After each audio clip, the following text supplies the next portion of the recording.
Hi friend, माझं नाव प्रेरणा आहे. माझं वय 21 वर्षे आहे. 15 दिवसापूर्वीच माझं लग्न झालं होतं. माझा नवरा सूरज एका बँकेमध्ये कामाला होता. त्याची बँक तालुक्याच्या ठिकाणी होती. माझं नवीनच लग्न झाल्यामुळे तो मला इथे काही दिवस ठेवणार होता. मी शहरातली असल्यामुळे मला खेडेगावात राहायची फारशी सवय नव्हती. पण माझ्या नवऱ्याने मला स्पष्टपणे सांगितलं होतं की काही दिवस तू माझ्या आईबाबांजवळ राहा. काही महिन्यांनी तुला मी तालुक्याच्या ठिकाणी घेऊन जाईल. यामुळे मी माझ्या सासू सासऱ्याजवळ राहत होते. माझा नवरा सकाळी 9 वाजता कामाला जात असे व संध्याकाळी 6 वाजता घरी येत असे. माझे सासू सासरे दिवसभर शेतामध्ये जायचे आणि 4-5 वाजता घरी यायचे. त्यांना वाटायचं आपल्या सुनेनं आपल्याबरोबर शेतात यावं आणि काहीतरी काम करावं. पण मला शेतातील कोणतंच काम जमत नव्हतं. यामुळे तिकडे जाणं मी शक्यतो टाळत होते. शेतात जाण्यासाठी माझ्या नवऱ्यानेही फारसा आग्रह केला नाही, कारण त्यांनाही माहीत होतं की मी शहरातली मुलगी आहे आणि मला शेतातील काहीही जमणार नाही. मी माझ्या सासूला मम्मी म्हणत असे व सासऱ्याला बाबा म्हणत असे. माझ्या या बोलण्याचं लोकांना कौतुक वाटायचं. माझे आईबाबा त्यांच्याच वयाचे होते, यामुळे मी त्यांना तसं बोलत होती. माझं लग्न झाल्यापासून मला माझ्या नवऱ्याने कुठेही बाहेर फिरण्यासाठी नेलं नव्हतं. फिरण्याचा विषय काढला की माझी सासूबाई मला म्हणायची, अगं माझा एकुलता एक मुलगा आहे आणि तूही मला मुली समान आहेस. माझ्या मुलाला मी आतापर्यंत कुठेही फिरण्यासाठी पाठवलंच नाही. यामुळे मी ओळखलं होतं की माझ्या सासूचा माझ्या नवऱ्यामध्ये खूपच जीव आहे. मलाही ती मुलीप्रमाणे जपायची.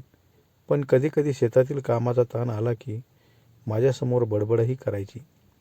तिचं हे बोलणं माझ्या सासऱ्यांना समजल्यावर ते तिला खूपच समजावून सांगायचे आणि म्हणायचे, अगं ती नवखी पोरगी आहे, तिला काय जमणार आहे कामाचं. माझे नवीनच लग्न झाल्यामुळे आमच्या वैवाहिक जीवनाचा आम्ही दोघेही खूप आनंद घेत होतो. पण माझा नवरा सुट्टीच्या दिवशी मला अजिबात रिकामा सोडत नसायचा. सुट्टीच्या दिवशी तो माझे सासू सासरे शेतात जायची वाट पाहायचा आणि दिवसभर घरी थांबून खूप मजा करून घ्यायचा. एकदा सुट्टीचा दिवस असूनही माझी सासू शेतात लवकर गेलीच नाही, कारण ती थोडी आजारी होती. दुपारपर्यंत माझ्या नवऱ्याने ती जाण्याची वाट पाहिली, पण ती आजारी आहे हे समजल्यावर तो थोडा नाराज झाला होता.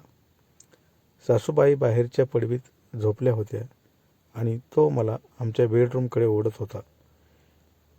त्याने खूप भीत दरवाजा लावला होता. बाहेर सासूबाई जाग्याच होत्या.